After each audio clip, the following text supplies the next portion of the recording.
Hello friend, स्वागत है अपने यूट्यूब चैनल एजुकेशन फ्रेंड 49 में। दोस्तों, आज के वीडियो में हम लोग जानने वाले हैं बिहार बोर्ड मैट्रिक परीक्षा 2023 से संबंधित काफ़ी महत्वपूर्ण क्वेश्चन जो कि पिछले कई परीक्षाओं में रिपीट होते आ रहे हैं। यह दोस्तों तो आपके एग्जाम में पूछे जाने वाले कुछ सब्जेक्टिव क्वेश्चन है जो कि हमेशा से रिपीट होते आ रहे हैं। दोस्तों चलिए आज का पहला क्वेश्चन हम लोग जानेंगे जो कि स्क्रीन पर है। उससे पहले अगर मेरे चैनल पर नए हैं तो चैनल को लाइक और सब्सक्राइब कीजिए, अपने दोस्तों के साथ ग्रुप शेयर कीजिए। चलिए पहला क्वेश्चन हम लोग जानेंगे, पर अनुवर्तनी गति या अनुवर्तन क्या है। दोस्तों जानेंगे हम लोग अनुवर्तनी गति या अनुवर्तन क्या है। आंसर आपका होता है उद्दीपनों से प्रभावित होने वाले पौधों की गतियों को अनुवर्तनी गति या अनुवर्तन कहते हैं। यह दोस्तों बाह्य उद्दीपनों की प्रकृति के अनुसार अनुवर्तन कितने प्रकार के होते हैं। बाह्य उद्दीपनों की प्रकृति के अनुसार उद्दीपन कितने प्रकार के होते हैं, यानी आपका आंसर क्या होता है, ऑप्शन हो जाएगा आंसर है प्रकाश अनुवर्तन, गुरुत्वानुवर्तन और जलानुवर्तन। यानी कि अनुवर्तन कितने प्रकार के होते हैं दोस्तों, इन 3 प्रकार के होते हैं, प्रकाश अनुवर्तन, गुरुत्वानुवर्तन और जलानुवर्तन। आगे बढ़ते हैं, प्रकाश अनुवर्तन के बारे में जानेंगे। प्रकाश अनुवर्तन क्या है, किसे कहते हैं। प्रकाश अनुवर्तन क्या है दोस्तों, यानी कि प्रकाश अनुवर्तन के बारे में हम लोग जानेंगे। प्रकाश अनुवर्तन में पौधे का अंग प्रकाश की ओर गति करते हैं। इस प्रकार की गति को हम लोग प्रकाश की गति के तने के शीर्ष भाग या पत्तियों में होती है, उसे हम लोग प्रकाश अनुवर्तन कहते हैं। नेक्स्ट है गुरुत्वानुवर्तन है। गुरुत्वानुवर्तन क्या है, गुरुत्वानुवर्तन में पौधे के गुरुत्वाकर्षण की दिशा की ओर गति करते हैं या पौधे की जड़ों में दिखता है, उसे क्या कहते हैं हम लोग, गुरुत्वानुवर्तन कहते हैं। गुरुत्वानुवर्तन कहलाता है। तीसरा भाग है इसका रासायनिक अनुवर्तन। रासायनिक अनुवर्तन क्या है दोस्तों, रासायनिक अनुवर्तन की गति रासायनिक उद्दीपनों के द्वारा होता है, उसे हम लोग क्या कहते हैं, रासायनिक अनुवर्तन कहते हैं।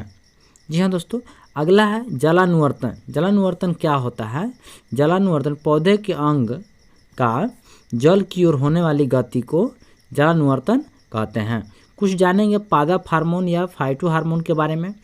पौधे की जैविक क्रियाओं के बीच समन्वय स्थापित यानी स्थितित करने वाले रासायनिक को पादप हार्मोन या फाइटो हार्मोन कहते हैं। आगे जानेंगे हम लोग रासायनिक संगठन। रासायनिक संगठन तथा कार्यविधि के आधार पर हार्मोन को 5 वर्गों में विभाजित किया गया है। इसका निर्माण पौधे के ऊपरी हिस्से में होता है। जो कि हार्मोन है उसके बारे में जानेंगे दोस्तों, यानी कौन कौन से हार्मोन होता है। ऑक्सीजन होता है, जिब्रेलिन्स हो गया, cytokinin, abscisic acid. Abscisic acid के दोस्तों एबी हार्मोन भी कहा जाता है। नेक्स्ट है एथिलीन। सब दोस्तों हम बारीकी के साथ एक एक करके समझा रहा हूँ।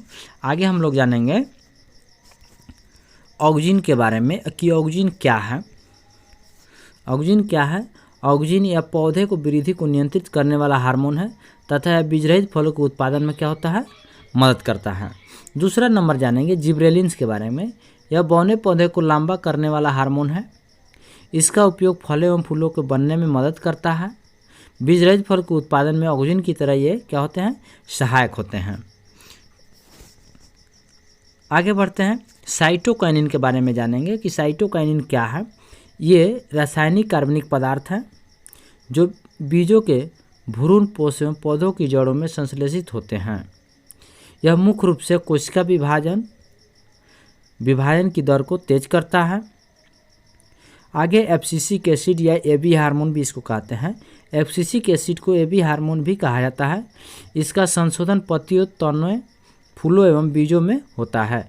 यह एक वृद्धिरोधक यौगिक भी है। यह दोस्तों आगे बढ़ते हैं हम लोग एब्सिसिक एसिड के कुछ कार्य के बारे में, यानी एब्सिसिक एसिड के कौन कौन से कार्य हैं। एब्सिसिक एसिड के कौन कौन से कार्य है दोस्तों, और नंबर 1 हो जाएगा यह तनों की वृद्धि को रोकता है।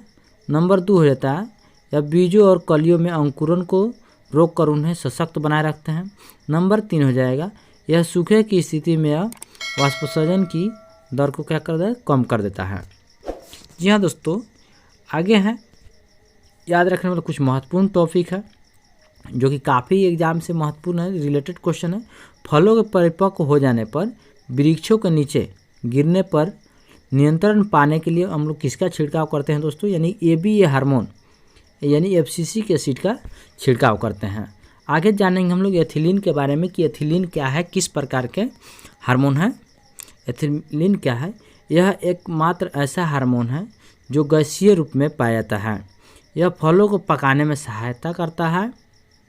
यह फूलों की संख्या में वृद्धि करता है। यह पत्तियों, पुष्पों यानी फूलों और फलों के अलगाव में भेद करता है, अतः इसे फल पकाने वाला हार्मोन भी कहा जाता है। यह दोस्तों एथिलीन को फल पकाने वाला हार्मोन भी कहते हैं। आगे जानते हैं हम लोग साइटोन के बारे में। साइटोन क्या है? साइटोन क्या होता है? प्रत्येक न्यूरॉन में एक ताराकार कोशिका होता है, उसे हम लोग साइटोन कहते हैं। क्या कहते हैं? साइटोन। तंत्रिका कोशिका या न्यूरॉन तंत्रिकीय नियंत्रण और समन्वय के लिए प्रयुक्त रचनाओं की इकाई को तंत्रिका कोशिका या न्यूरॉन कहते हैं। न्यूरॉन क्या होता है? न्यूरॉन कहाँ होता है? न्यूरॉन में एक साइटोन, एक एक्सॉन और कई क्या होते हैं? डेंड्राइट्स मिले होते हैं। यह दोस्तों काफ़ी महत्वपूर्ण क्वेश्चन है जो कि आपके एग्जाम में हमेशा से रिलेटेड होते हैं।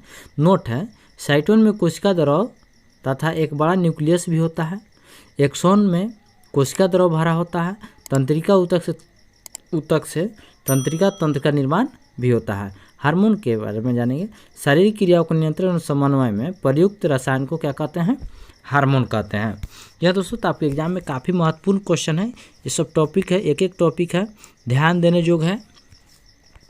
आगे है, एक्सॉन के चारों ओर श्वेत चर्बीदार पदार्थों का एक आवरण होता है, उसे हम लोग क्या कहते हैं? मेडुलरी या माइलिन शीथ कहते हैं। यानी आगे जानेंगे रेनवीयर के नोड क्या है। यानी वे जगह माइलिन शीथ जहाँ नहीं होते हैं उसे हम लोग रेनवीयर के नोड्स कहते हैं। नोट है, माइलिन शीथ के ऊपर एक पतली झिल्ली होती है, इसे हम लोग क्या कहते हैं? न्यूरिलेमा कहते हैं।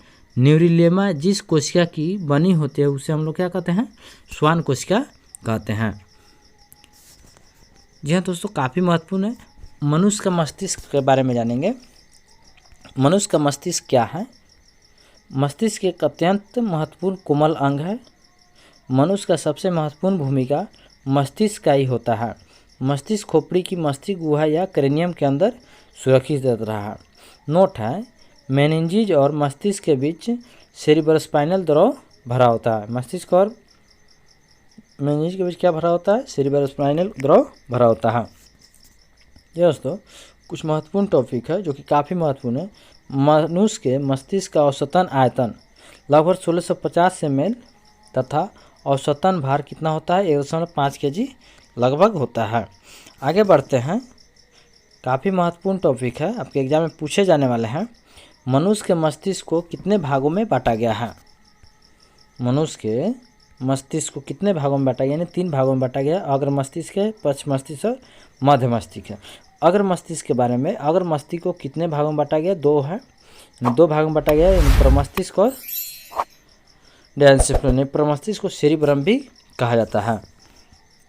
जानेंगे हम लोग प्रमस्तिष्क के बारे में। प्रमस्तिष्क क्या होता है? प्रमस्तिष्क या सेरिब्रम क्या है? यह मस्तिष्क के सिर्फ पार्श्व तथा पश्च भागों को ढके रहता है। मस्तिष्क का सबसे बड़ा भाग है। प्रमस्तिष्क या सेरिब्रम को वृद्धि और चतुराई का केंद्र कहा जाता है। याद रखें दोस्तों, प्रमस्तिष्क को वृद्धि के चतुराई केंद्र भी कहा जाता है।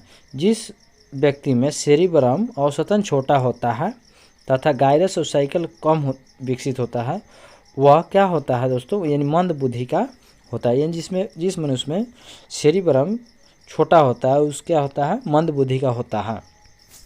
जी हाँ, काफ़ी महत्वपूर्ण क्वेश्चन है आपके एग्जाम के लिए जो कि कई परीक्षाओं में पूछे जाते हैं। आगे जानेंगे डायनसेफ्लॉन के बारे में कि डायनसेफ्लॉन क्या होता है। अग्र मस्तिष्क का यह भाग प्रमस्तिष्क गोलार्धों के द्वारा ढका होता है। यह आभास एवं दर्द को रोने जैसी क्रियाओं को नियंत्रण करता है। वो क्या होता है? डायनसेफ्लॉन होता है। क्या होता है? दर्द हो, आभास जैसी रोने की क्रियाओं को महसूस कराता है, वो क्या होता है? डायनसेफ्लॉन होता है। मध्य मस्तिष्क के बारे में जानेंगे। यह मस्तिष्क के स्टेम का ऊपरी भाग होता है। यह संतुलन एवं आँख की पेशियों को क्या होता है? नियंत्रित करने के केंद्र होते हैं। जी हाँ दोस्तों, तीसरा नंबर हम लोग जानेंगे पश्च मस्तिष्क के बारे में कि पश्च मस्तिष्क क्या है। यानी पृष्ठ भाग के पश्च मस्तिष्क के 2 भाग होता है, अनुमस्तिष्क या सेरिब्रम, ठीक है, मस्तिष्क के निम्नलिखित कार्य कौन कौन से हैं? एक है आवेग का ग्रहण करना, ग्रहण किए गए आवेगों का अनुक्रिया, विभिन्न आवेगों का सहसंगठन। जी हाँ दोस्तों, तो आज के वीडियो में मात्र इतना ही। जब तक के लिए वीडियो को देखिए, लाइक सब्सक्राइब कीजिए। जब तक के लिए थैंक यू, धन्यवाद।